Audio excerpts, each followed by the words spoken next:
Oke. Oke, selamat datang yang baru hadir. Kita akan membahas soal UTBK lagi, mungkin lanjutan dari beberapa waktu yang lalu ya. Semoga bermanfaat untuk persiapan teman-teman UTBK di 2022. Persiapan lebih awal jauh lebih bagus ya. Oke, kita mulai dari soal yang nomor 11 ya. Oke, di sini ada dua buah sumber bunyi ya, A dan B, serta pengamat O yang terletak di sumbu X seperti diperlihatkan pada gambar ini ya. Kedua sumber ini menghasilkan bunyi dengan frekuensi sama yaitu F. Cepat rambat bunyi di udara adalah VU. Sedangkan pengamat O di sini kasus ini pengamat O-nya bergerak ya. Jadi yang bergerak pengamat O ke kanan dengan laju VO. Sumber bunyi B-nya bergerak ke kiri dengan laju BVU. Sedangkan sumber bunyi A-nya yang tidak bergerak. Jika selisih frekuensi bunyi dari kedua pengamat, ini ya, kedua sumber, menurut O itu adalah 0,7 F, B nilainya itu berapa? Ini ya gitu ya, nilai dari B pertanyaannya. Jadi sama seperti sebelumnya teman-teman. Untuk mengerjakan soal seperti ini kita harus menuliskan, agar lebih mudah ya, kita harus menuliskan apa saja yang diketahui. Apa saja yang diketahui di soal ini. Nah, oke. Dari data yang ada, kita tahu bahwa si O ya, jadi menurut B, O ini bergerak ya, mendekati B. Ke kanan kan berarti mendekati B ya. Jadi VP atau VO kita sebutnya VP ya. VPO gitu, itu sama dengan 0,2 VU. Nah, kan seperti itu kira-kira ya. Lalu B-nya bergerak itu sumber kan, VSB itu bergerak ke kiri dengan kecepatan BVU. Nah, BVU. Tuh. Sedangkan sumber bunyi A diam. Jadi V sumber A itu sama dengan 0. Gitu ya. Jika selisih frekuensi, berarti selisih frekuensi yang didengar ya, FP, itu sama dengan 0,7 F. Nah, jadi yang ditanyakan di sini adalah nilai dari B. Nilai dari B itu berapa? Oke. Nah, agar lebih aktif untuk saat ini, teman-teman, Kak Diki akan berikan petunjuk. Kemarin juga yang sempat ikut di sesi sebelumnya, kita sudah sempat membahas soal tentang ini ya. Oke, Kak Diki akan berikan sedikit petunjuk. Di sini konsep yang digunakan itu adalah efek Doppler. Jadi konsep yang digunakan di sini adalah efek Doppler. Nah, bagaimana persamaan dari efek Doppler? Efek Doppler ini memiliki persamaan frekuensi yang didengar itu sama dengan V plus atau minus kecepatan pendengar, VP, dibagi V plus atau minus V sumber dikali frekuensi dari sumber.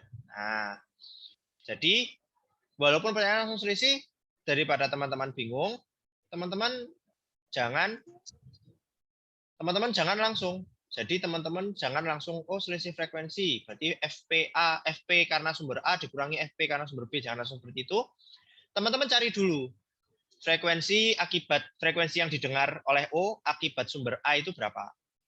Jadi teman-teman mencari FP karena A itu dulu berapa, lalu FP karena B baru itu berapa. Oke, teman-teman? Ada yang masih dibingungkan untuk sampai sini? Oke, silakan teman-teman coba terlebih dahulu ya. Karena agar lebih aktif, teman-teman silakan jawab melalui fitur pesan ya. Gitu. Walaupun nanti di-record hanya saya yang tidak bisa terbaca, tapi nanti saya akan bacakan ulang jawaban dari teman-teman. Oke, mungkin 2 atau 3 menit cukup ya. Adik kasih waktu 2 menit. 2 sampai 3 menit, silakan yang bisa langsung coba dikerjakan. Seperti itu ya. Oke, silakan teman-teman.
Baik, teman-teman, ada yang sudah menemukan jawaban?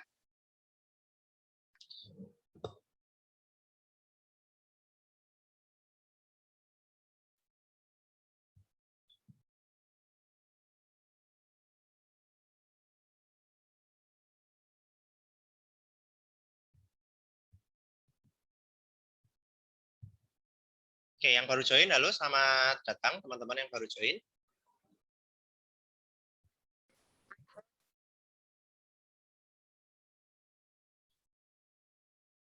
Oke, boleh, silakan berpendapat. Jadi langkah pertama ya untuk mengerjakan ini itu teman-teman mencari frekuensi ya, frekuensi akibat yang didengar, boleh, yang didengar akibat sumber A ya, akibat sumber A. Jadi akibat sumber A ini frekuensi yang didengar ini berapa?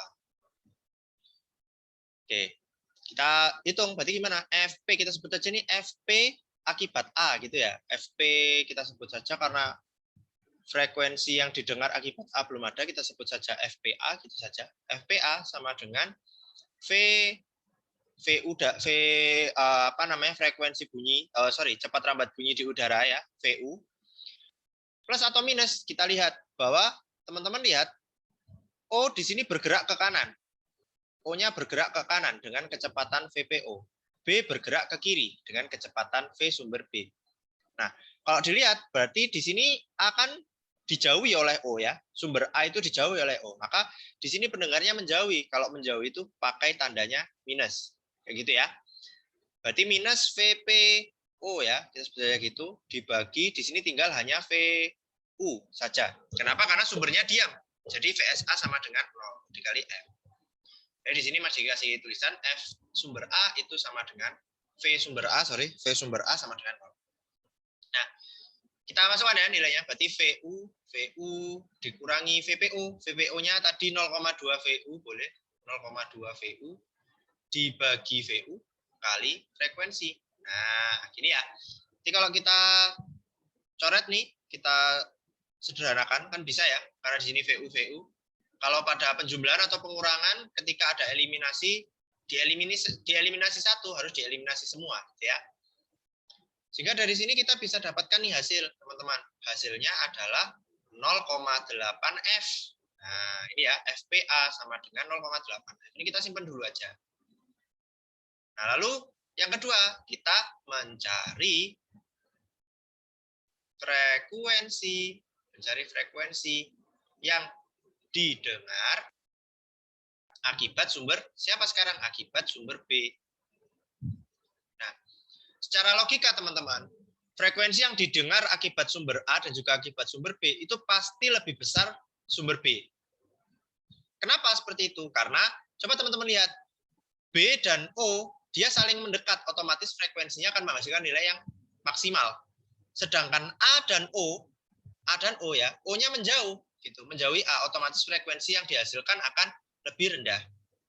Kita akan buktikan secara matematis. Kalau kita tuliskan FPB di sini, berarti kan VU sesuai persamaan ini ya. Kita pakai plus di sini karena mendekat. Kalau mendekat pendengar itu positif. Nah, dari mana Mas ini? Nah, itu bisa dilihat di nanti ya, di record yang baru tahu, yang baru datang di YouTube kita di pertemuan yang pertama. Saya sudah membahas ini. Sorry, pertemuan kedua, Pak. Saya ya. Jadi ini 0,2 VU ya, dibagi ini juga gitu VU dikurangi frekuensi kecepatan sumber B kecepatannya BVU ya, kita masukkan BVU kayak gitu ya, kali F.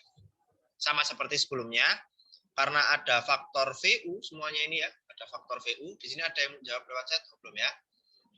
Gak apa-apa kalau ada yang menyusul dan udah dapat jawaban, nah, boleh disampaikan ya. Nah, jadi hasilnya di sini adalah 1,2. 1 plus 0,2 kan 1,2 ya. 1,2 per 1 min B kali F. Nah, kan gini ya. Ini adalah FPB. Kayak gini. Oke, sampai sini bisa dipahami. Jadi ini kita tulis saja ini persamaan yang kedua. 1,2 per 1 min B. Dari sini logika udah terlihat ya bahwa nilainya itu pasti jauh lebih besar dari 1,2 ya. Jadi delta F-nya itu jangan FPA dikurangi FPB, tapi FPB dikurangi FPA. Oke, kita lanjutkan dulu. Oke, berarti di sini nilai dari delta F, delta frekuensi yang didengar, itu sama dengan FP akibat B ya, akibat sumber B dikurangi FP akibat sumber A. Tadi kita sudah menemukan persamaannya, untuk ingat kembali. Ini FP akibat B, ini dikali ya, bukan dikurangi ya, atau untuk menghindari kesalahpahaman, di sini Mas Diki nggak tambahin tanda titik, tapi langsung Mas Diki tuliskan F. Oke, next ya. Next. Sehingga dari sini kita bisa menghasilkan nilai delta FP-nya ini 1,2 per ya, 1,2 per 1 min BF ya, frekuensi. Nah, ini delta F-nya boleh kita masukkan 0,7 F, nilainya 0,7 F, dikurangi 0,8 F. Nah, kalau dari sudah sampai tahap ini, otomatis mayoritas dari teman-teman, oh ternyata seperti itu ya. Nah, pasti akan seperti itu ya, karena ketika udah di tahap penghitungan, matematisnya langsung akhir, nah pasti teman-teman udah langsung bisa ya. Karena di fisika itu proses untuk menuju ini yang sulit. Kita hasilkan ya, ini 0,7 sama dengan 1,2 per 1 min B dikurangi 0,8. Pindah ruas ya, jadinya ini 1,5. Atau tulis dulu 0,7 ditambah 0,8 sama dengan 1,2 per 1 min B. Gini ya. Nanti kita pindah ruas ini, 1,5 sama dengan 1,2 per 1 min B. Bolehlah ini kita bagi, kita sederhanakan. Di sini kita sederhanakan, kita bagi 3 ya. Ini kita bagi 0,3. Nah, kalau kita bagi 0,3, ini tinggal 5. Bagi 0,3, ini sisa 4, kan gitu ya. Oke, dapat ya nilainya. Pindah ruas, berarti ini 5 dikali 1 min B sama dengan 4. Atau, masih dilanjutkan di sampingnya sini.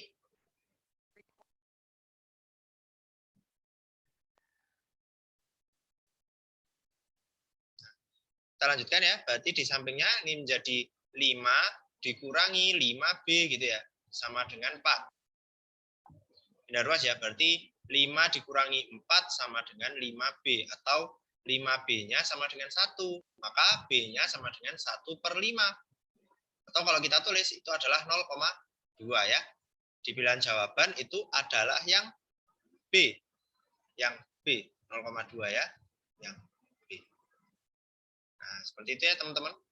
Atau kita tuliskan di sini adalah yang B. Oke, sampai sini cukup bisa dipahami, cukup jelas.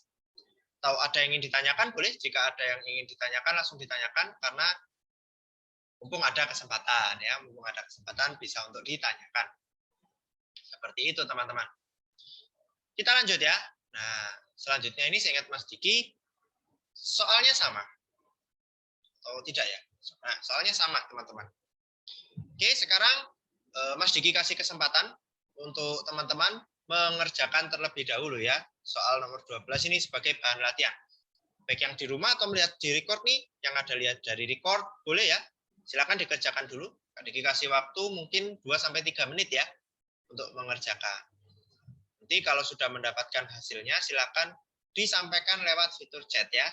Oke, terima kasih. Silakan dikerjakan. Kalau ada pertanyaan, boleh langsung ditanyakan ya. Seperti itu.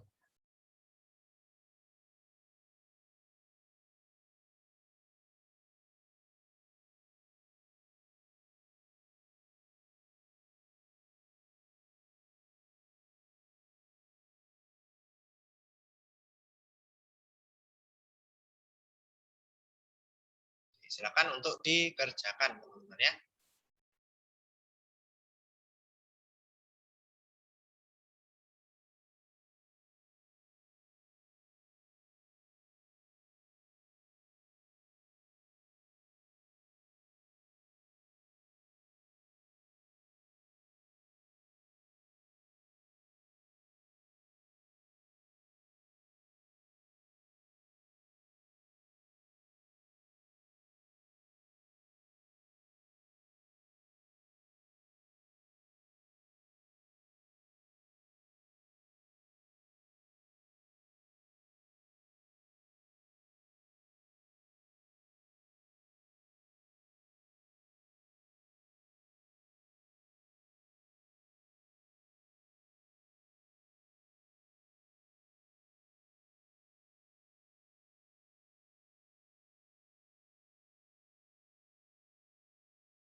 Sudah ada beberapa yang menjawab ya. Yang D, oke. Yang lain mungkin ada pendapat yang lain, boleh? Oke, kita langsung bahas saja ya. D, oke, mayoritas jawab D ya, mantap. Terima kasih ya teman-teman ya. Kita sekarang coba bahas saja. Oke, langsung ya, kalau gitu. Tidak perlu Mas Diki tuliskan yang diketahui dan juga ditanya, langsung kita coba bahas. Ya. Jadi sama, kita harus cari tahu dulu ya. Yang harus kita cari tahu itu adalah frekuensi akibat sumber A ya. Ini ya frekuensi yang didengar ya ini ya. Akibat sumber A dulu, berarti FPA, kita sebut gitu ya. V udaranya tetap V udara. Pengamat bergerak ke kiri. Ke kiri kan berarti mendekati A. Berarti mendekat. Positif ya. 0,2 VU. Dibagi. Ya, jika kedua sumber bunyi tidak bergerak, diam ya. Berarti ini tinggal VU saja. Karena, ini kali F ya. Frekuensinya sama F. Karena V sumber A itu sama dengan 0. Ya. Hasilnya kita dapatkan VU 1,2 VU per VU kali F gitu ya. Kita eliminasi, kita dapatkan hasil FPA itu sama dengan 1,2 F. Kayak gitu ya. Lalu yang B, frekuensi akibat B, frekuensi akibat sumber B. Berarti FPP, kita sebut FPP. Nah, FPP-nya sama ya VU, tapi lihat karena dia bergerak ke kiri, ya V pendengar O ini bergerak ke kiri berarti menjauhi B ya. Maka di sini tandanya negatif. 0,2 VU dibagi VU kali F. Ini ya. Ada yang berbeda mungkin dari sini boleh langsung disampaikan. Kak, punya saya kok seperti ini. Nah, boleh langsung disampaikan. Ya, lanjut. Berarti kita dapatkan ini 0,8 VU per VU kali F ya. Atau hasilnya ini coret ya, sama ya. Berarti 0,8 F. Nah, sehingga kalau kita mau mencari selisih, delta FP-nya itu sama dengan FPA dikurangi FPB. Di 1,2 F dikurangi 0,8 F. Mantap ya. Jawabannya betul ya, yang D. 0,4 F. Atau yang D. Mantap sekali teman-teman ya. Oke, kita lanjutkan ya. Kita lanjutkan. Next, soal selanjutnya. Nah, soal selanjutnya. Muatan titik A 1 mikrokolom berada di X sama dengan 0. Kalau ada kasus seperti ini untuk menyatakan diketahuinya. Nah, kalau ada kasus seperti ini dan kita ingin menyatakan diketahuinya, boleh kita gambarkan saja, teman-teman. Kita gambarkan. Jadi di X sama dengan 0, kita gambarkan sebuah garis ya, sumbu. Nah, sumbu X gitu saja. Nah, garis sumbu X ini muatannya di titik ini ya, X sama dengan 0. Ini jadi muatan 1 ya ini. Kita tulis ini titik ini ya. Itu adalah ada 1 mikrokolom yang ada di sini. Nah, ini Mas Diki gambar, nanti tetap Mas Diki tulis terangannya. Dan muatan titik B berjarak di X60. Nah, ini ada di sini nih. Anggap saja ya, 60. Di sini ada muatan 16 mikrokolom.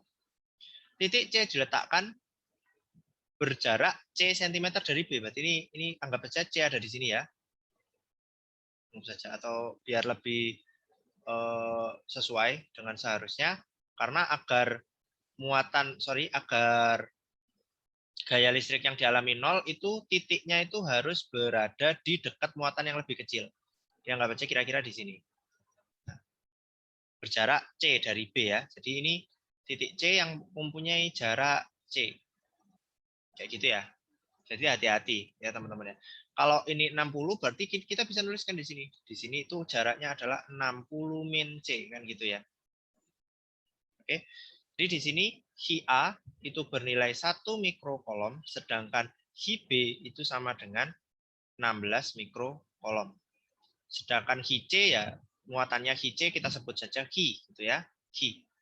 Di sini ada muatan Hi ya, punyanya C ya, diletakkan di sini. Nah, dia akan mengalami gaya. Anggap saja dia muatannya sama-sama positif ya. Semuanya sama-sama positif. Maka di sini dia akan mengalami gaya tolak-menolak akibat muatan A. Di sini kan muatan A, ini muatan B. Dia akan mengalami C karena muatan A. Karena sama-sama positif. Di sini positif, di sini muatan positif, di sini juga muatan positif. Positif Q. Nah, di sini karena muatan B dia akan tolak-menolak juga ke kiri. FC karena muatan B. Kita sebut seperti itu. Nah, maka agar bernilai 0, berarti kan langsung ya. Kita jawab untuk soal ini ya.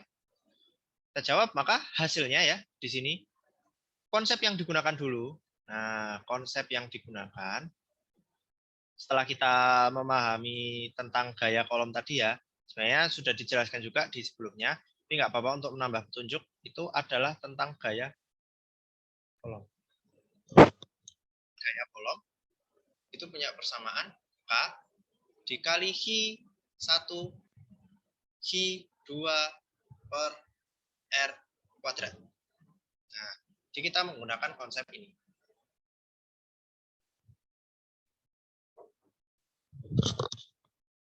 Bentar, teman-teman.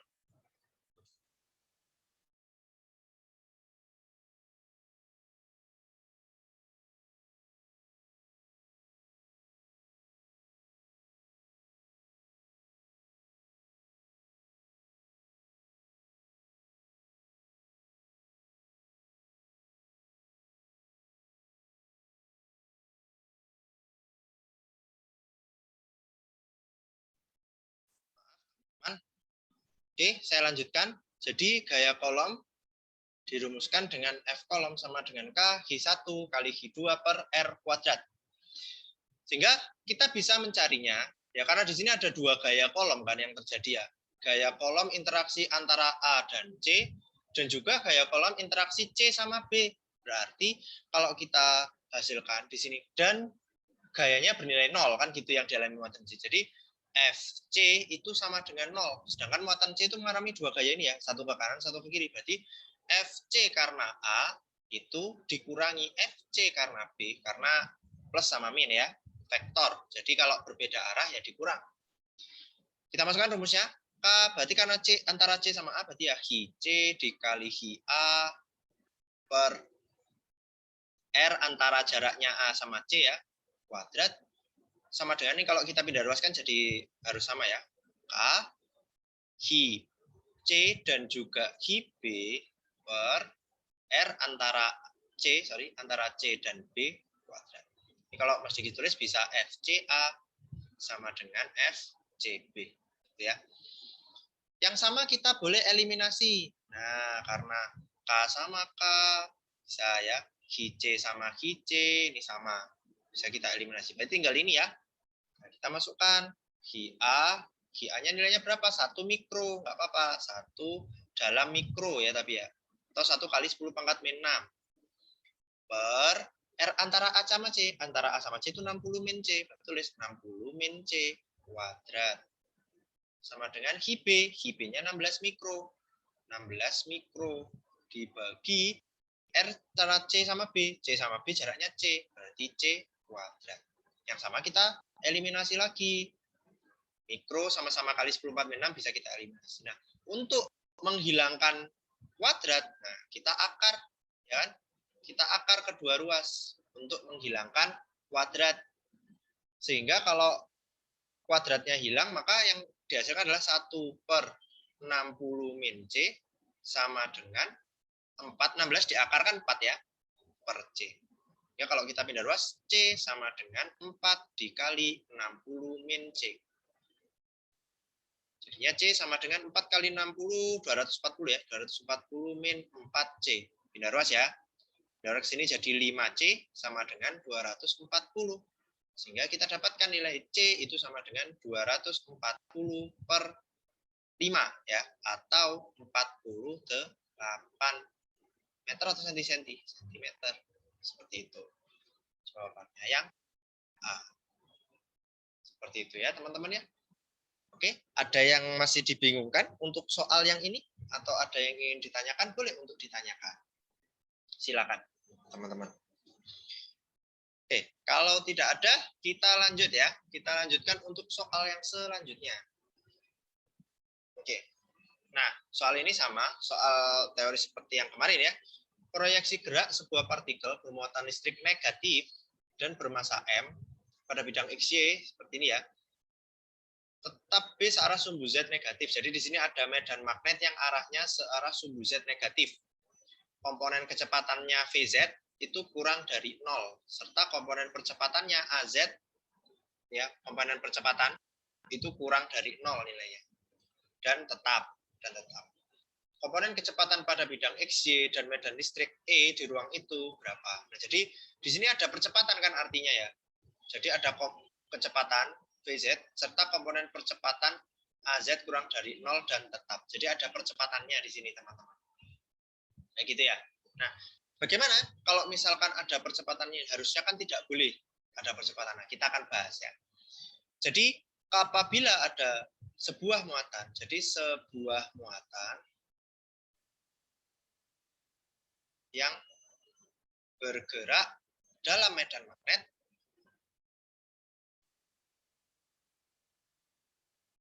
akan mengalami gaya Lorentz. Kita fokus pada gaya Lorentz yang dihasilkan dulu ya. Mengalami gaya Lorentz. Nah, seperti itu. Nah, di sini dikatakan bahwa komponen VZ AZ-nya itu sama-sama kurang dari 0, tapi tetap nilainya. Jadi pada soal, ada VZ itu bernilai kurang dari 0 dan percepatan arah sumbu Z-nya itu kurang dari 0 tetap. Ya. Bagaimana bisa ada percepatan arah sumbu Z dan juga VZ itu yang kurang dari 0 tapi kok tetap? Nah, kayak gitu ya. Kok bisa? Nah, kita akan bahas ya satu persatu. Kita bahas dulu tentang muatan yang bergerak dalam medan magnet akibat gaya Lorentz. Yang terkena gaya Lorentz. Nah, jadi muncul gaya Lorentz ketika ada muatan. Saya akan gambarkan. Muatannya negatif. Kita misalkan seperti ini ya keadaannya. Dan searah sumbu Z negatif. Kalau sesuai dengan arah, Mas Diki akan on-cam kan ya. Karena kita harus secara visual seperti ini. Nah, ketika menentukan arah ya, kita itu menggunakan kaidah tangan kanan atau sesuai dengan yang diinginkan di soal. Nah, di soal ini medan magnetnya itu searah sumbu Z negatif. Kalau sumbu Z negatif itu arahnya masuk bidang, teman-teman. Jadi arah sumbu Z negatif itu artinya, sumbu Z negatif itu artinya ada medan magnet yang arahnya masuk bidang. Jadi kalau kita gambarkan, ketika ada sumbu Z yang arahnya masuk bidang dan dia berputar kan gini ya, bergerak melingkar ya. Nah, harusnya ini ada panahnya, tapi nggak ada. Mas Diki akan buat panahnya sendiri ya. Nah, ketika berada di dalam medan magnet, dia akan bergerak melingkar kalau hanya searah sumbu X dan tegak lurus ya. Jadi kalau tegak lurus dengan medan, itu dia akan bergerak melingkar seperti ini. Dan ini akan bergerak melingkar, arahnya itu berlawanan jarum jam. Ini harusnya ada tambahan ya. Kalau nggak ada, kita nggak bisa menentukan sebenarnya gitu. Cuman kita anggap seperti itu. Nah, jadinya di sini ada V arah X ya. Ada V arah X. Ini namanya Vx. Nah, ada Vx yang bergerak ke kanan, tegak lurus di sini. Jadi di sini ada Vx-nya. Ya gitu ya. Nah, komponen kecepatan pada bidang X-nya artinya yang ini ya. Artinya pada bidang X ini pertama Vx nantinya akhirnya kan dia punya komponen kecepatan Vx dan juga Vy ya ketika berada di medan. Nah, jadi apa yang menyebabkan dia bergerak melingkar? Ketika muatan bergerak melingkar, maka dia akan mengalami yang namanya gaya sentripetal. Maka muatan tersebut akan mengalami yang namanya gaya sentripetal. Gaya sentripetal. Nah, berapa nilainya gaya sentripetal ini? Gaya sentripetal itu punya rumus mv² per r. Nah, sehingga kalau kita anggap itu adalah V searah komponen sumbu X dan Y, nah sehingga ketika dia bergerak melingkar seperti ini tidak tidak terlempar kemanapun ya, artinya tetap terus melingkar, maka ya nilai gaya Lorentz itu akan sama dengan gaya sentripetalnya. Gaya Lorentz itu sama dengan gaya sentripetal. Masih lanjutkan di samping ya. Sehingga kalau kita lanjutkan persamaan ini, ya. Oke.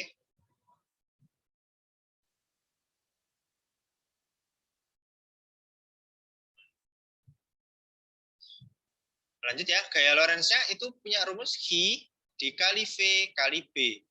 Ya. Dan F sentripetal yang sudah kita temukan sebelumnya itu mv kuadrat per R. Sehingga dari sini kita bisa dapatkan hasil ya. Nilai dari V, ini kita eliminasi dulu saja. Ini V dengan V kuadrat, ini hilang kuadratnya ya.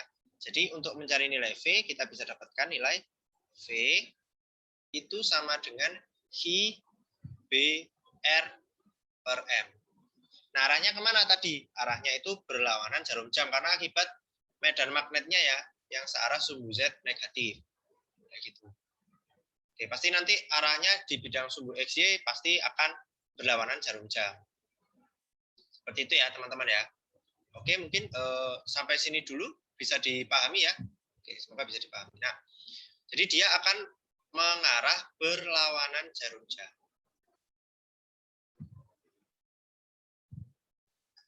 Karena muatannya negatif ya. Kalau muatannya positif, dia akan berputarnya nanti searah jarum jam.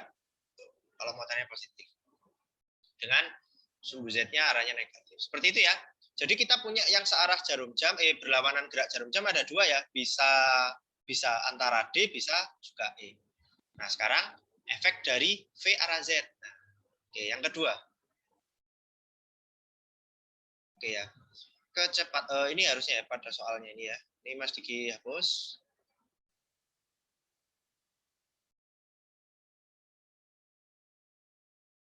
Oke, ini akan harus diganti karena kita membahas tentang tadi sebelumnya itu gaya Lorentz. Jadi gaya Lorentz yang dialami muatan.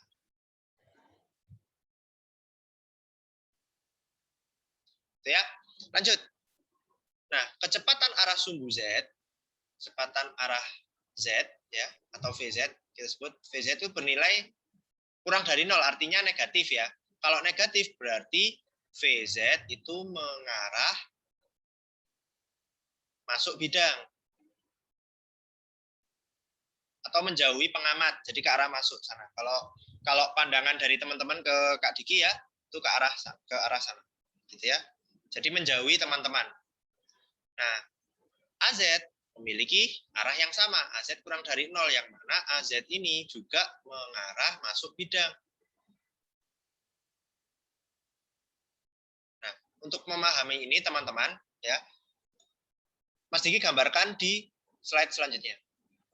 Jadi ada sebuah muatan ini ya, muatan ini itu bergerak searah sumbu Z negatif. Mas Diki sebutkan ke sini itu anggap saja ini sumbu Z ya.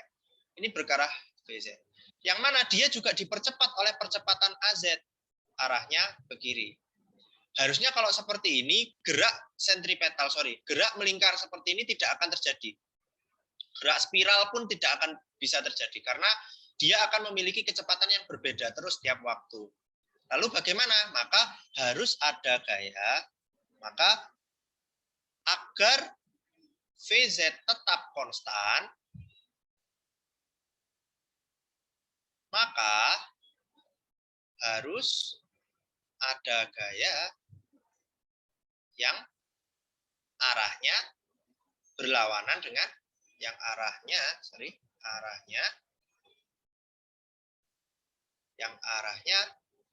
berlawanan dengan siapa? Berlawanan dengan percepatan atau AZ. Nah, yang masuk akal di sini apa? Ternyata di soal ini gaya yang diberikan untuk melawan itu adalah gaya listrik. yaitu E yang medan listrik E. Medan listrik. Nah, jadi pada soal diketahui ya, berarti gaya untuk gaya yang menyebabkan,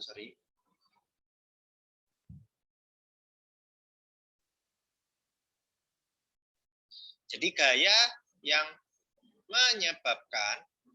menyebabkan si muatan ya, si elektron, gaya yang menyebabkan elektron tetap bergerak konstan, tapi arah sumbu Z ya, tetap bergerak konstan pada arah sumbu Z, arah Z, adalah gaya listrik. Adalah gaya listrik. Tulis di sini saja. Adalah gaya listrik. Nah, seperti itu. Kita tahu kalau F itu sama dengan F listrik atau F kolom. Kita sebut saja F kolom ya. F kolom itu punya dua rumus, teman-teman.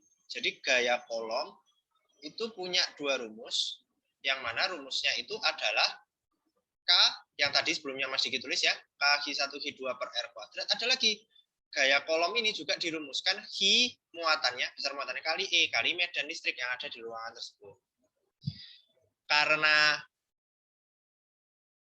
Karena VZ itu tetap, berarti bisa kita katakan bahwa A total itu nilainya sama dengan 0 harusnya. Percepatan totalnya harus sama dengan 0.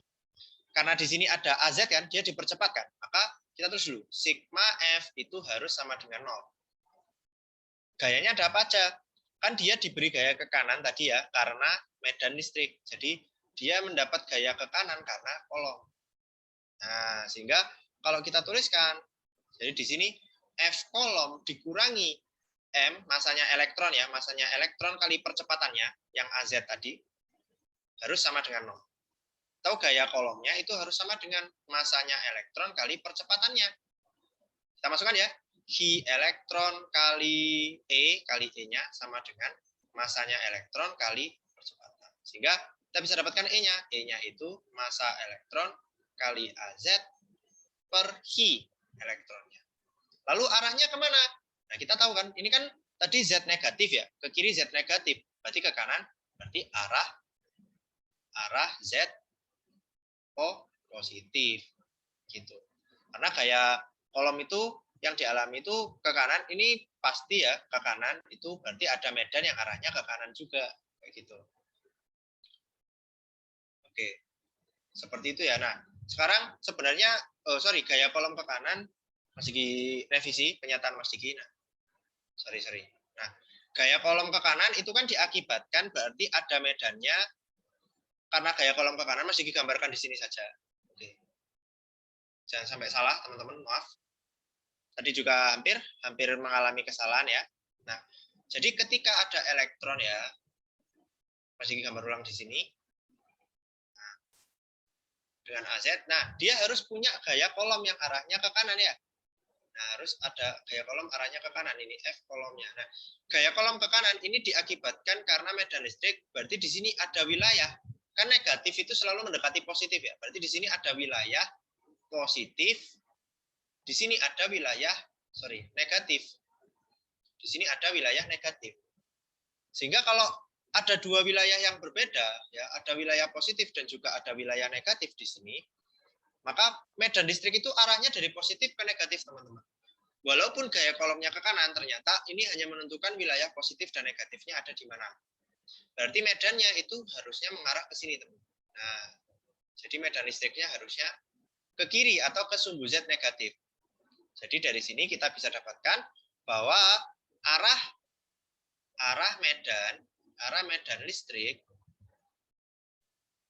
adalah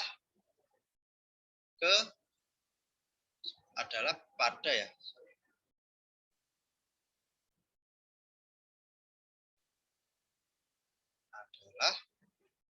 Jadi kalau di ini ya, searah ya sumbu Z negatif ya, adalah searah sumbu Z negatif.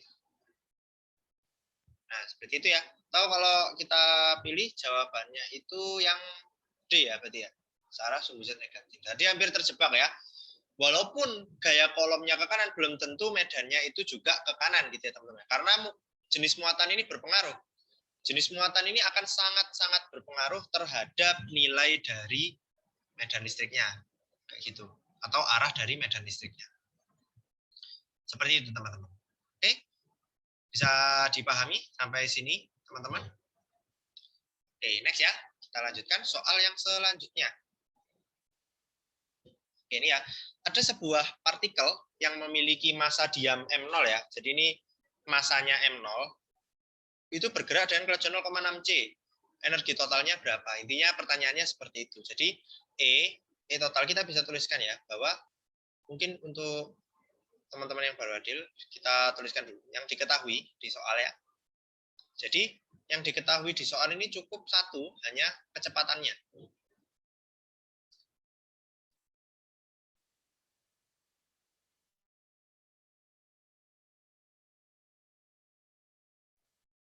Yang diketahui di sini hanya kecepatannya ya.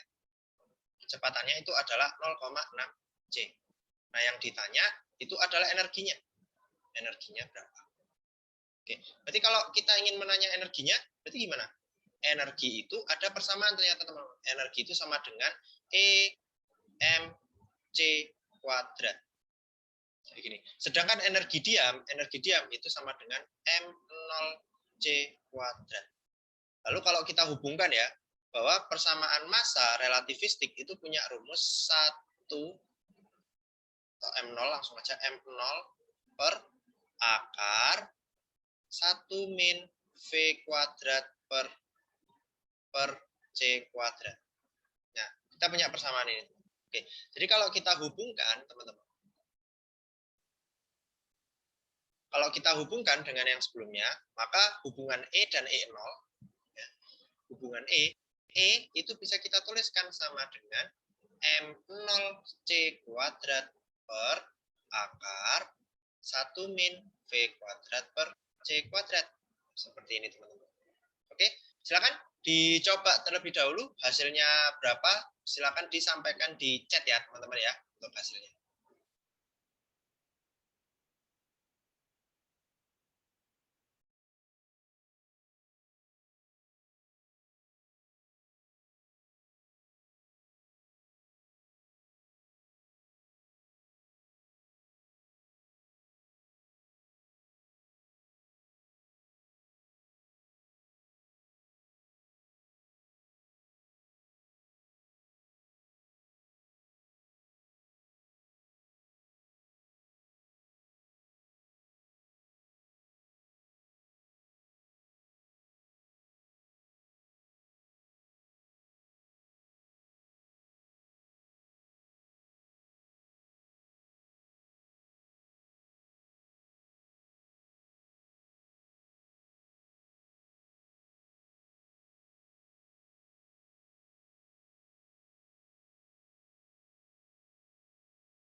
Oke, teman-teman, yang satu ya yang menjawab ya, yang E. Oke, mantap. Logikanya itu sebenarnya pasti jauh lebih besar daripada M0C kuadrat. Itu saja sebenarnya. Jadi walaupun tanpa menghitung, kita itu sudah bisa menemukan jawaban kalau jawabannya adalah E. Gitu. Tapi Mas Diki nggak nyampaikan di awal ya, karena kalau di awal tadi teman-teman nggak nyoba. Gitu. Jadi energi yang dimiliki oleh benda ya, yang bergerak dengan kecepatan melebihi, mendekati kecepatan cahaya, itu harusnya itu nantinya akan bernilai lebih dari M0C kuadrat, lebih dari E0. Karena di sini satu-satunya yang lebih dari E0 kan hanya E ya. Dia kita pilih yang E kayak gitu. Sebenarnya simpelnya seperti itu. Atau kalau kita buktikan sesuai persamaan, maka E ini sama dengan M0C kuadrat dibagi akar kayak gitu ya. 1 min 0,36 kan gitu. Ini C kuadratnya hilang ya. Masih dilangsungkan. Jadi E ini hasilnya adalah M0C kuadrat dibagi 0,8 kayak gitu. Nah, di sini hasilnya adalah 1,25 M0C kuadrat. Itu ya, teman-teman ya. Oke, jadi sebenarnya di soal ini teman-teman bisa langsung jawab tanpa menghitung. Ingat ciri-cirinya di relativitas gitu. Sebetulnya ada yang dibingungkan tentang relativitas ini? Ada yang ingin ditanyakan? Boleh, jika ada yang ingin ditanyakan, silakan. Belum ya? Next, kita lanjutkan. Pada suatu percobaan fotolistrik diperoleh nilai Hc per E itu sekian ya. Energi kinetik maksimum mungkin ya, jadi foton memiliki panjang gelombang sekian. Kita tulis dulu yang diketahui aja ya teman-teman ya. Jadi ini yang diketahui di sini itu adalah nilai dari Hc per E ya. Hc per E itu sama dengan 12,4 kali 10 pangkat min 7. Kayak gitu ya. Joule meter kolom. Dengan H ini adalah tetapan Planck dan seterusnya ya. Energi kinetik maksimum yang mungkin dimiliki elektron berarti EK max ya. EK itu sama dengan 1,648 kali 10 pangkat min 19 ya. Min 19 Joule. Nah, gitu ya. Jika percobaan dilakukan dengan foton yang memiliki panjang gelombang, itu lambda ya. Lambdanya itu 400 nanometer. Pertanyaannya adalah fungsi kerja logamnya berapa? Nah, oke, kita jawab ya teman-teman ya. Jawab. Nah, sekarang gimana cara mengerjakan soal ini, teman-teman? Teman-teman harus ingat mengenai efek fotolistrik yang juga Mas Diki sempat bahas kemarin ya, tentang fotolistrik. Jadi efek fotolistrik, jadi konsep yang kita gunakan di sini adalah tentang efek fotolistrik, di mana efek fotolistrik itu terjadi ketika sebuah logam disinari ya, dengan cahaya yang memiliki panjang gelombang atau frekuensi tertentu ya, yang mana harus melebihi panjang gelombang atau frekuensi ambang, atau bisa dikatakan juga harus melebihi energi ambang agar terjadi fotolistrik gitu, atau fotoelektron. Fotoelektron ini yang dimaksud fotoelektron itu adalah ketika elektron itu terlepas dari logam atau tereksitasi bahasa lainnya. Gitu. Kalau kita tuliskan sesuai persamaan ini, itu adalah EK itu sama dengan H kali F dikurangi W0. Karena ini bukan frekuensi ya, kita bisa punya persamaan ini. Hc per lambda dikurangi W0. Kurangi W0. Ya, nah, kita ada persamaan ini. Oke, nah sehingga kalau kita sesuaikan dengan yang ada di sini, kita bisa masukkan ya apa-apa saja yang diketahui di soalnya. Berarti, tapi di sini teman-teman lihat, ini kan Hc per E ya yang kita boleh ya. Kita masukkan dulu, EK-nya dalam Joule, sudah benar dalam Joule. Maka EK di sini itu 1,648 kali 10 pangkat min 19 sama dengan Hc, boleh Hc-nya tetap karena kita butuh E nantinya. Hc per lambda, lambdanya 400 nano, 400 kali 10 pangkat min 19. Ya. Kok 19? Astagfirullah. Sorry, kurang fokus teman-teman. Maaf. 400 nanometer itu adalah 4 kali 10 pangkat min 9. 400 kali 10 pangkat min 9. Jadi 400 kali 10 pangkat min 9. Atau ini 400 kali 10 pangkat min 9 ya. Kurangi W0 karena ini yang kita cari ya. Boleh nih kita sederhanakan lagi ulang. Dikali 10 pangkat min 19 sama dengan HC per 4 kali 10 pangkat min 7 dikurangi W. Kan teman-teman lihat, di sini kan HC per E nilainya sekian ya. Yang mana nilai E itu teman-teman, tambahan di sini, nilai E itu sama dengan 1,6 kali 10 pangkat min 19 Joule. Jadi kalau kita mau mencari HC per E, itu kan sama dengan 12,4 kali 10 pangkat min 7. Berarti HC itu sama dengan 1,6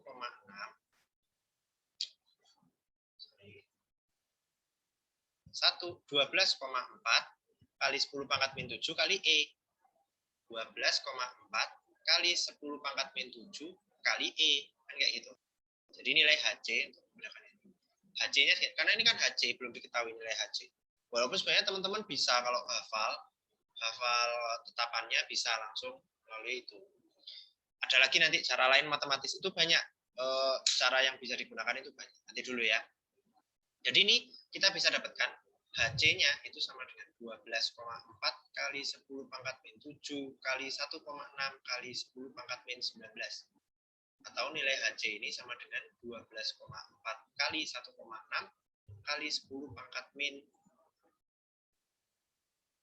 19 berarti 26 ya, min 26. Nilai HC-nya. Kalau kita masukkan ke sini bisa ya. Jadinya HC. Kita lanjutkan ya, kita lanjutkan lagi persamaan yang ini, kita lanjutkan. Jadinya 1,648 kali 10 pangkat min 19 sama dengan HC-nya 12,4 kali 1,6 pangkat min 26 dibagi 4 kali 10 pangkat min 7 kurangi W.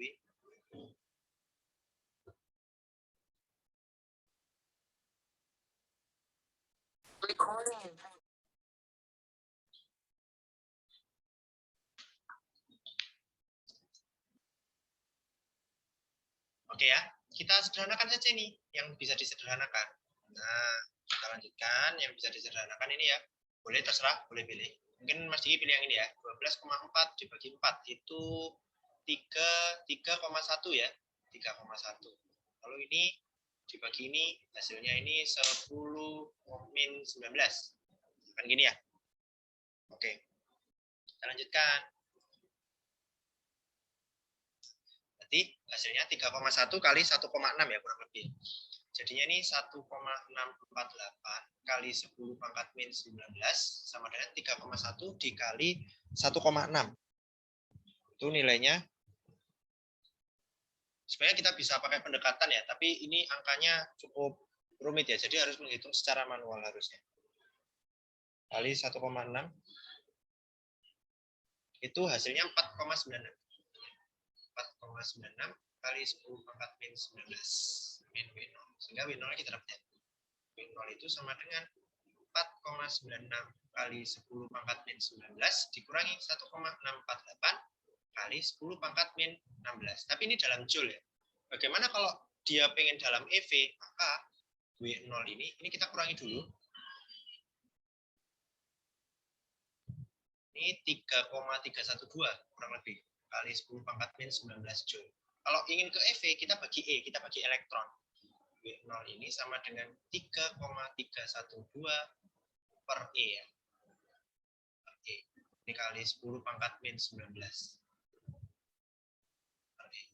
Tahu kalau masih gitu ulang ya di sini. Jadinya W0 itu sama dengan 3,312 kali 10 pangkat min 19 per W0-nya 3,312 kali 10 pangkat min 19 dibagi 1,6 kali 10 pangkat min 19. Atau nilainya itu 2,07 teman. 2,07 pas elektron volt. Gitu ya. Oke, seperti itu ya. Ada yang ingin ditanyakan? Boleh teman-teman jika ada yang ingin ditanyakan. Oke, karena belum, kita lanjutkan. Nah, silakan dipahami dulu ya teman-teman untuk soal ini. Karena soalnya hampir mirip dengan sebelumnya. Boleh silakan dikerjakan dulu.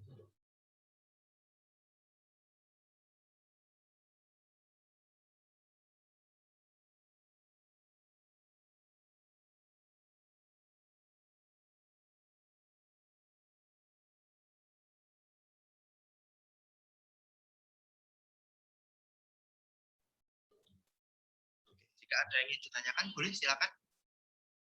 Kalau masih bingung mungkin tentang soal ini, kita Mas Sigi bantu aja. Mas Sigi bantu untuk mempermudahnya, teman-teman. Nilai HC per E-nya sama ya, teman-teman. Tapi ini dalam bentuk grafik, teman-teman. Nah, kalau lihat ya. Jadi di sini yang diketahui, jadi di sini yang diketahui yang pertama itu adalah nilai dari HC per E ya. HC per E-nya itu 12,4 kali 10 pangkat min 7. Nah, lalu di sini apa ini? Ini adalah potensial henti, teman-teman. Potensial hentinya ini E ya. Kurang jelas ya. Ini adalah E. Nah, V, nilai V-nya itu sama dengan 1,03 volt ya, jelas dalam volt, dalam bentuk volt. Lalu apa? Ini tuh di sini ada 4 ini, apa ini Mas? 4 ini. Nah, kira-kira apa? 4 ini adalah lambda dari fotonnya. Ini adalah panjang gelombang dari foton. Lambda foton itu 4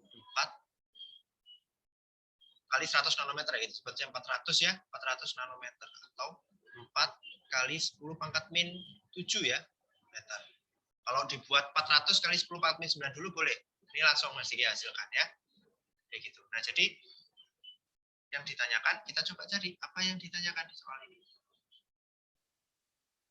Nah, antara ya, efek fotolistrik terjadi apabila foton, sebentar ya.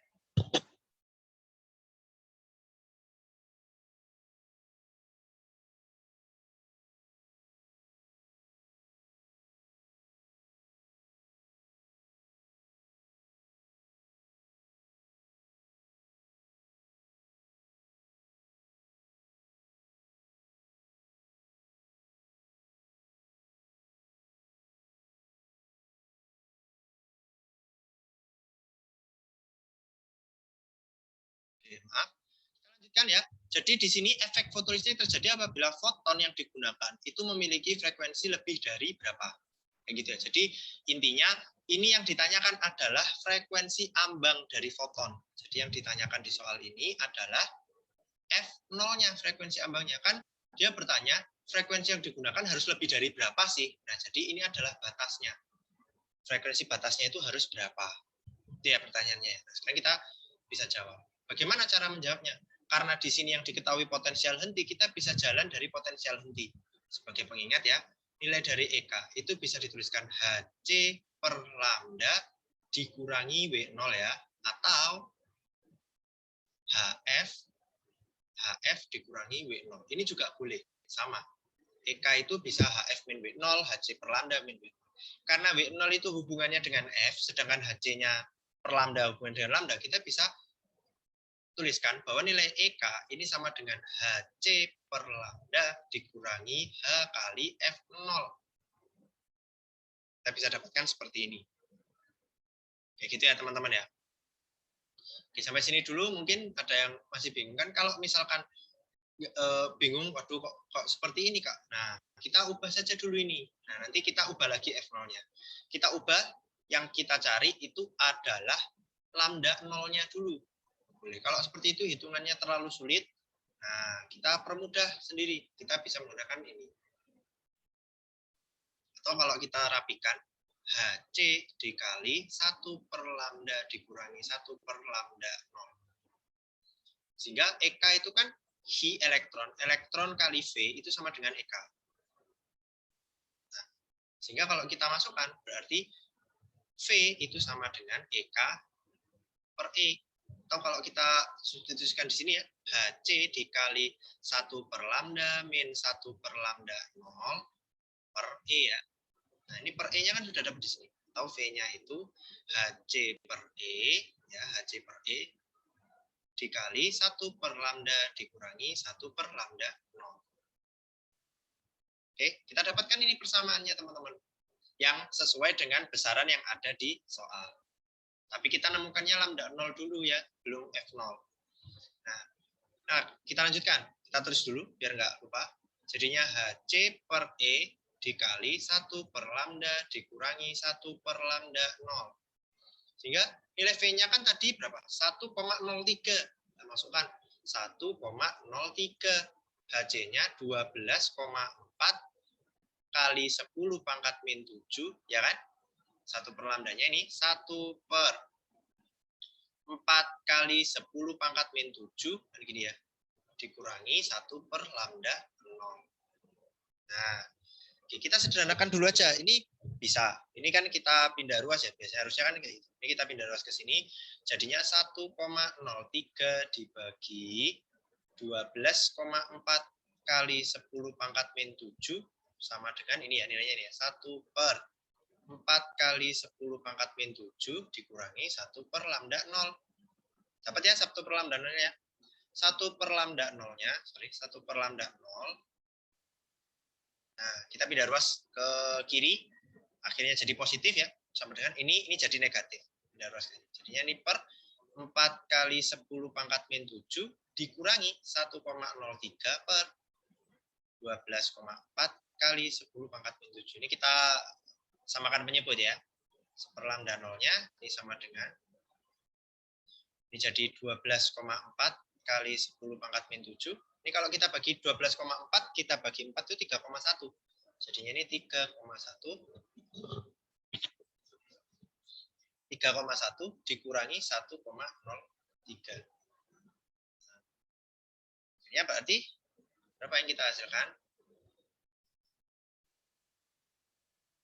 Mari saja ya. Nah, jadi yang dihasilkan itu adalah 1 per lambda 0 sama dengan ini, kita kurangi ya, 3,1 dikurangi 1,03. Itu nilainya 2,07 ya. 2,07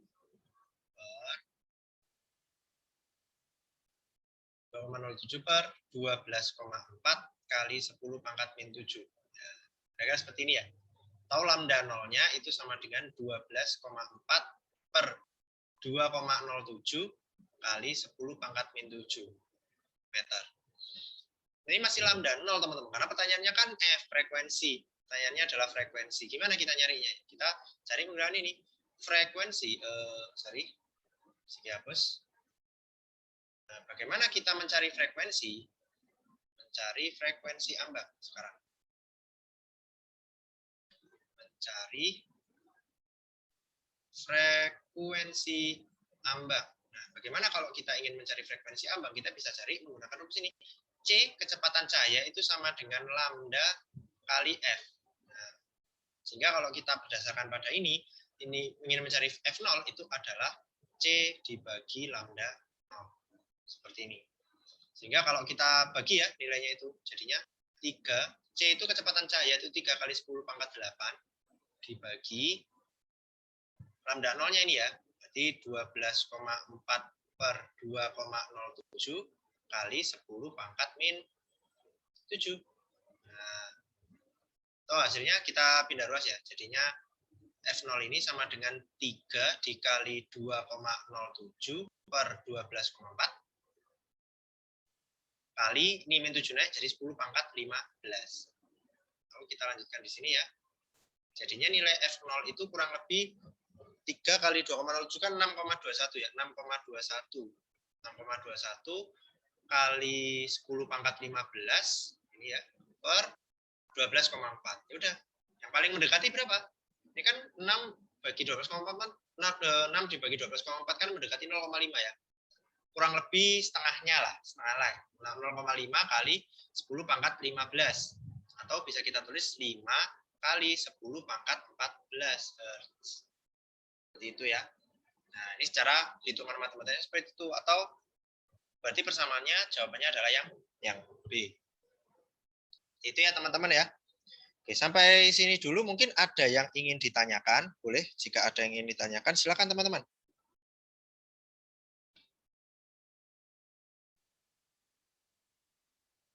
Oke, masih belum ya? Belum ada ya teman-teman ya? Oke, kita lanjutkan jika masih ada yang belum ditanyakan. Oke, next ya. Nomor 18. Ini soal tentang balok lagi ya, tentang balok. Jadi ada 2 buah balok yang memiliki massa M1 1 kg ya. M1 1 kg, M2 2 kg. Kita tulis saja boleh. M1 di sini sama dengan 1 kg. M2-nya itu sama dengan 2 kg. saling terhubung dengan seutas tali, seutas tali yang bergerak tanpa slip.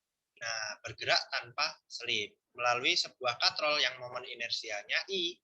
Momen inersianya itu 0,01 kilogram meter kubik ya. Ini salah ya, harusnya kilogram meter persegi ya. Satuannya. Jika katrol berputar dengan percepatan sudut itu alfa ya, alfanya 25 radian per second kuadrat, dan kecepatan gravitasinya 10, kita tulis gravitasinya itu 10. Tanya jari-jari katrolnya berapa? Nilai R ya, ininya seperti itu. Oke.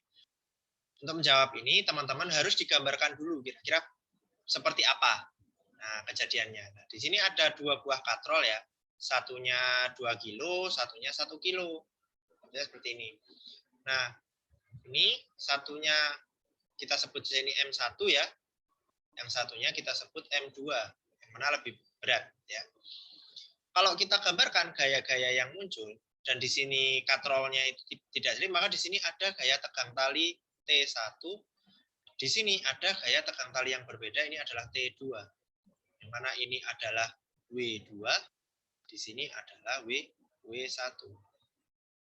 Nah, ini kita simpan dulu. Nah, lalu bagaimana cara kita mengerjakannya? Nah, kita mengerjakan ini, itu kita tinjau dulu. Ini cara lambatnya ya. Kita tinjau benda satu, gaya ya. Tinjau benda satu, gaya pada benda satu, sigma F sama dengan M1 kali A. Berarti gayanya kan ada T1 min W1 sama dengan M1 kali A. Loh Mas, kenapa kok T1 min W1? Kenapa kok nggak W1 min T1? Lihat, W2 lebih berat, maka percepatannya pasti ke arah bawah W2-nya, W1-nya pasti akan naik. Nggak mungkin sama-sama ke bawah kan gitu. Kalau sama-sama ke bawah namanya jatuh katrolnya ya. Jadi kalau kita lanjutkan samanya ini, jadinya T1 dikurangi W1, berarti M1 kali G sama dengan M1 kali A.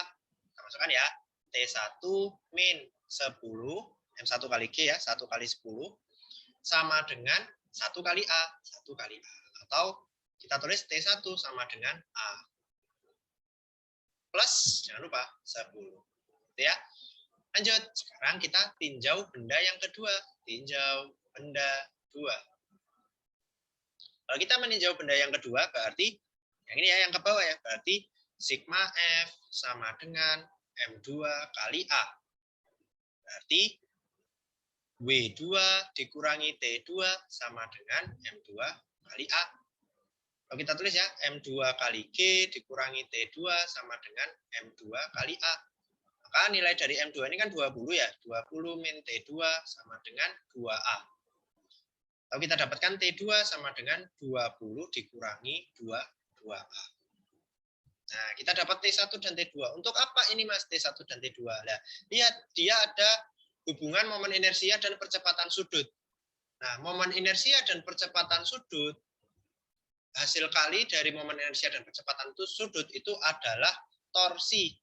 Jadi kita bisa menggunakan torsi pada katrol. Nah,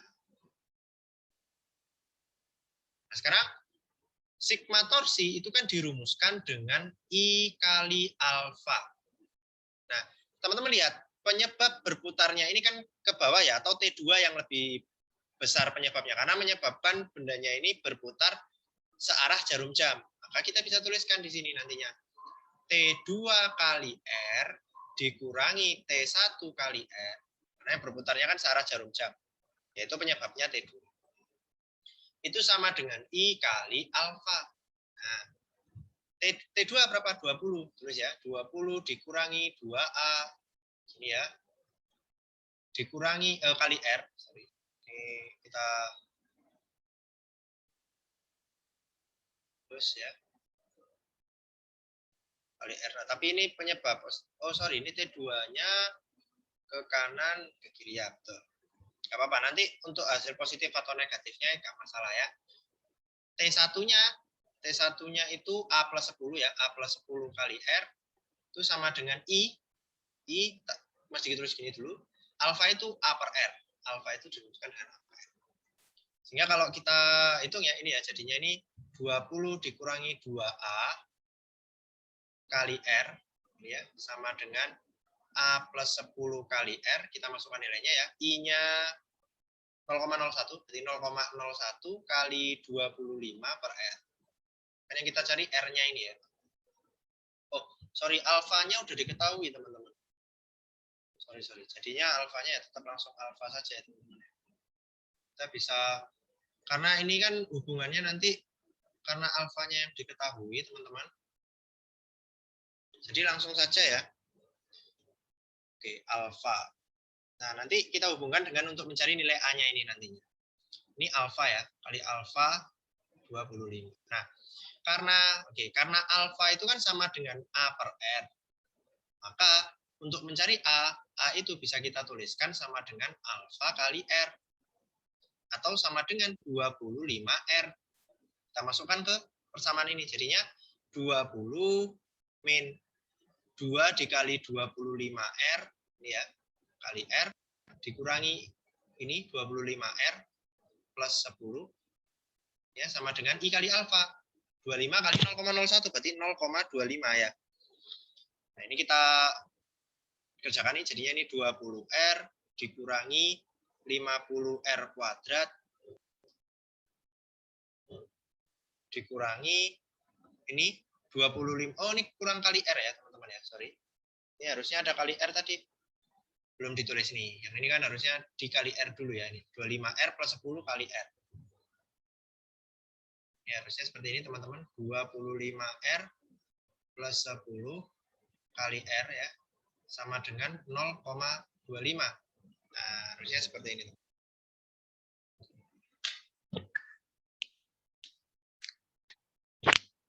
Oke ya. Di sini kita hasilkan ini 25R kuadrat ya. 25R kuadrat plus 10R ya. Sama dengan 0,25. Kita sederhanakan ini jadinya 75R kuadrat. Lalu ini 20R, ini 30R. 30R sama dengan 0,25. Ini persamaannya agak susah ya, tapi nggak apa, kita coba. Di sini hasilnya jadinya 75, tapi minus ya, negatif. Coba ini jadinya negatif 75R kuadrat plus 30R sama dengan 0,25. Untuk menghasilkan satu yang bagus, kita kalikan 4 saja ini teman-teman. Agar ini tidak koma. Menghitungnya biar lebih mudah. Atau langsung boleh kita kalikan min 4 untuk menyebabkan ininya tidak negatif. Boleh. Ya, ini kita kalikan dengan min 4. Kalikan dengan min 4. Nah, hasilnya berarti setelah kita kalikan dengan min 4, hasilnya adalah 75 kali min 4 itu 300. Berarti ya 300R kuadrat. 4 kali min 4 ini ya, 120R sama dengan 1, min 1 ya. Kalau kita pindah ruaskan jadinya 300R kuadrat min 120R plus 1 sama dengan 0. Nah, ini kita jadi ada persamaan kuadrat ya. Nah, sekarang kita tinggal mencari kira-kira persamaan kuadrat yang berkesesuaian itu yang mana, gitu. Atau kita cek dulu sesuai penghitungan atau belum. Di sini 2 kali 25R 50R sudah betul ya. 25R kuadrat min 50 min 75R kuadrat 20R plus 30 ya, sudah betul ya. Nah, jadi hasilnya seperti ini. Nah, kita bisa mencobanya dan membentuk sebuah persamaan kuadrat. Di sini pasti karena menghasilkan 1, di sini pas keadaan ini negatif, ini positif. Di sini pasti tandanya negatif 1 dan juga negatif 1. Kita tinggal pilih angka depannya. Nah, yang dapat menghasilkan nilai 120. Yang dapat menghasilkan nilai 120. Kira-kira berapa ini teman-teman? Berarti kalau kita pilih 30 dan 10, 30R dan 10R itu 130. Ini nggak ada ya harusnya ya. Atau 45, 60, kalau 60 dan 50, 60 dan 5, 60 dan 5, 65.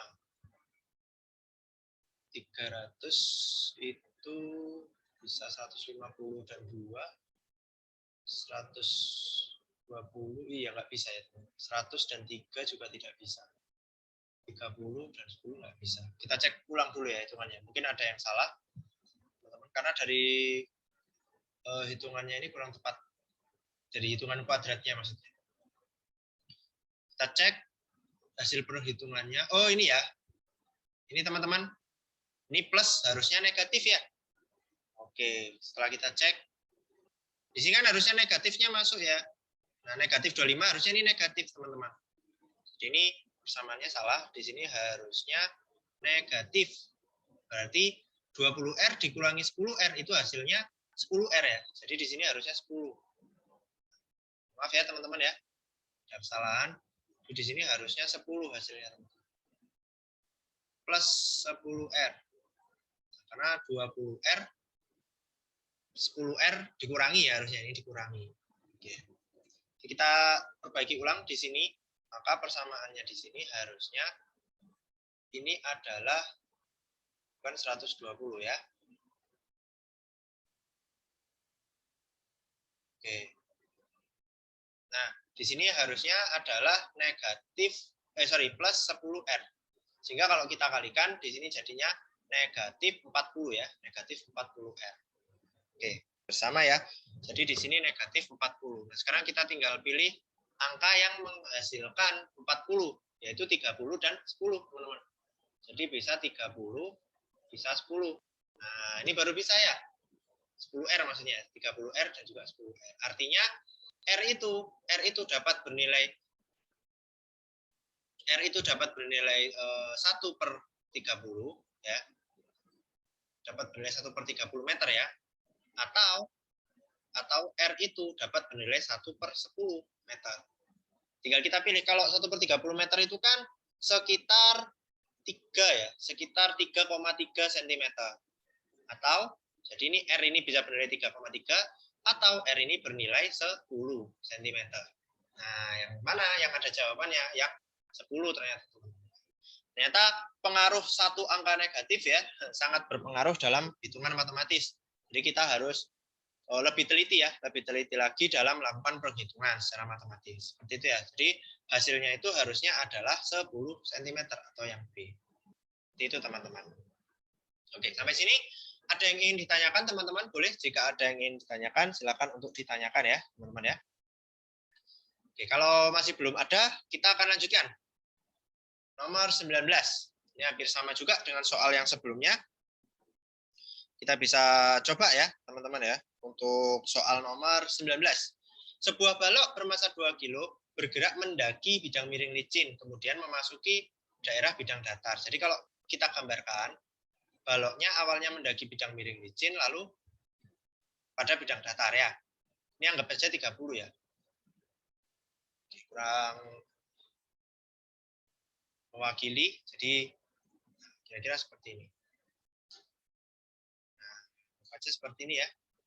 Nah, ini kan pasti punya ketinggian tertentu ya. Ini pada ketinggian tertentu dari permukaan tanah. Ini bendanya ini naik. Awalnya licin ya, di sudut 30 derajat. Kan gitu ya. Panjang bidang miring 1 meter. Nah, ini memiliki panjang 1 meter. Dan balok mengalami gaya gesek sebesar 20 Newton. Jadi ketika dia berada di sini, ketika dia berada di atas ini, dia itu mengalami gaya gesek, teman-teman. Nah, dia itu mengalami gaya gesek. Balok mendaki dengan kecepatan awal ya, kecepatan awalnya ini kita sebut berarti ini V0. V0-nya itu adalah 4 meter per second.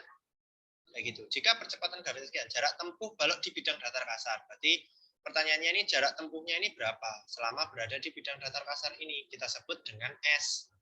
Itu berapa? Sampai akhirnya berhenti kan gitu ya. Sampai berhenti. Berarti V akhir, V aksennya itu 0. V aksennya sama dengan 0. Ya, dengan masanya itu adalah 2 kg. Kan kayak gitu ya. Kita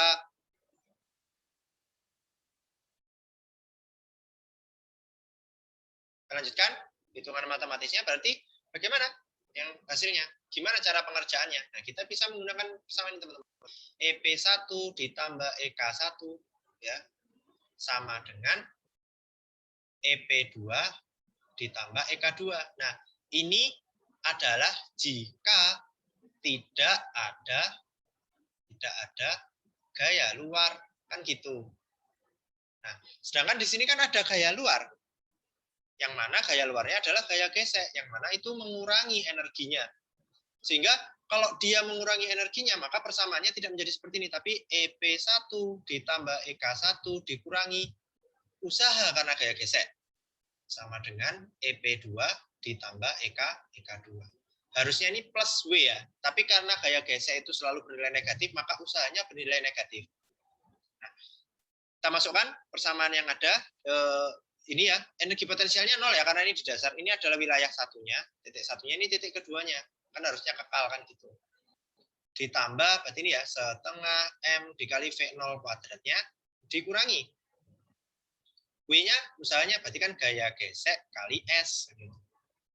Ini M kali G kali H, ditambah EK2-nya. EK2-nya 0, karena berhenti. Nah, sekarang bagaimana dengan H ini? Nah, teman-teman ingat bahwa sin 30 derajat itu sama dengan H dibagi sisi miring. Berarti kalau mau mencari H, H itu sama dengan 1 dikali sin 30 derajat atau setengah. Nah, maka kita hasilnya ya, jadinya ini setengah M V0 kuadrat dikurangi F gesek kali S sama dengan MGH. Kita masukkan semuanya. Setengah dikali 2 dikali 4 kuadrat, berarti gini ya. F geseknya 2. 2 kali S sama dengan masanya 2 kali 10 kali setengah. Oke, kita hasilkan ya. Ini hilang. Tinggal 16. Berarti ini 16 dikurangi 2S sama dengan, ini tinggal 10. Pindah ruas ya, berarti 6 sama dengan 2S. Berarti S-nya sama dengan 3 meter. Gitu ya teman-teman ya. Oke, jadi jawabannya adalah 3 meter. Seperti itu. Oke, next ya, lanjut. Kita lanjutkan, satu soal lagi ya. Nomor 20. Dua batang logam, 1 dan A ya, yang memiliki panjang yang sama. Kita tuliskan dulu yang diketahuinya ini ya, karena soalnya cerita. LA itu sama dengan LB, panjang batangnya. Dengan L gitu ya. Luas penampang A1, batang L ya. Batang 1 mungkin ya. Luas penampang A1 dan konduktivitas termal K1. Berarti batang 1 ini ya, untuk batang 1 itu luasnya itu sama dengan A1, konduktivitas termalnya itu K1. Nah, sedangkan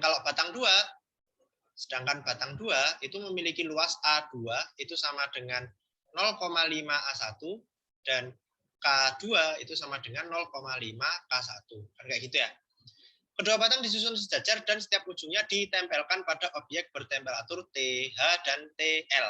Kayak gitu ya. Jadi kalau misalkan tadi Mas Diki gambarkan, keduanya ini ditempel pada dua daerah ya yang sama.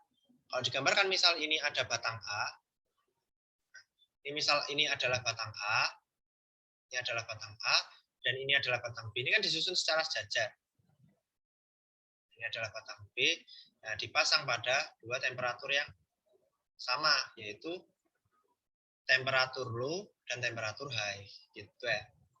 Artinya delta T-nya, artinya delta T punyanya A itu sama dengan delta T punyanya B. Gitu ya.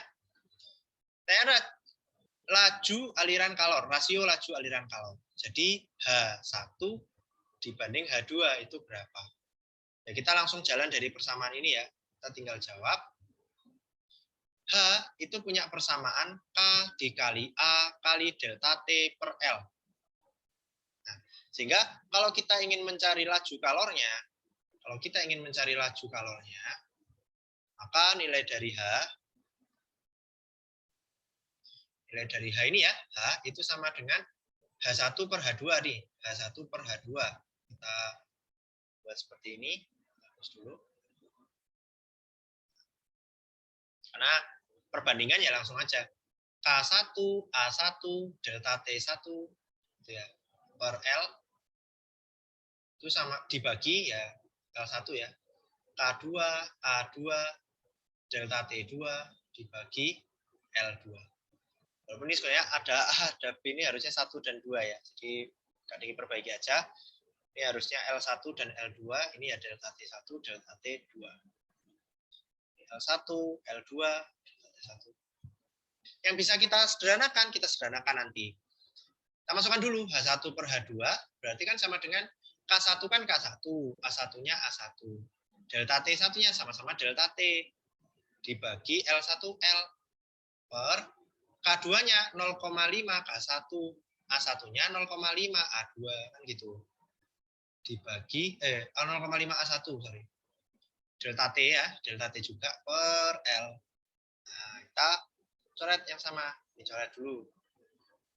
Terus K1 sama-sama K1 ya, A1 dengan A1, L juga dengan L, delta T juga dengan delta T. 0,5 itu kan setengah ya, jadi kalau setengah kali setengah itu kan bisa kita tulis 1/4. Jadi H1 per H2 itu bisa kita tulis 1 dibanding 1/4. Maka H1 banding H2 itu nilainya sama dengan 4 banding 1. Karena ini kalau kita tulis kan sama dengan 4/1. Begitu. Jadi nilainya adalah 4 banding 1.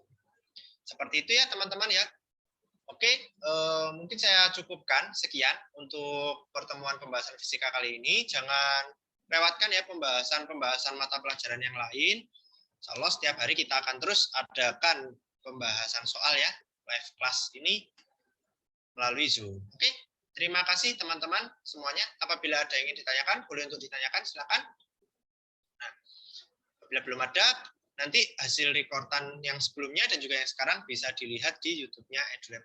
Oke ya, terima kasih teman-teman semuanya atas partisipasinya. Oke, sama-sama ya, terima kasih. Saya akhiri, cukup sekian. Selamat siang teman-teman semuanya. Semoga sukses selalu.